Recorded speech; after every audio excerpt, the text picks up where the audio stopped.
दमे जिब्रील, इश्क दिले मुस्तफा, इश्क खुदा का रसूल, इश्क खुदा का कलाम।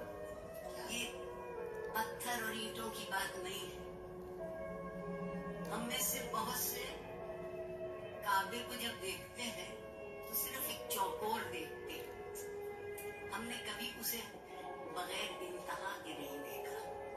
सोचते हैं बस ये इतनी सी जगह है जहाँ अल्लाह मियाँ रहते हैं, और इसीलिए बार बार जाते हैं कि जितना भी बोझ परवरदिगार का उस घर के आगे रखा है तो बहुत अच्छा होगा। इकबाल ने पहली दफा ज़ाते इलाही की जब बात की है तो उसको कहीं पाबंद नहीं रखा।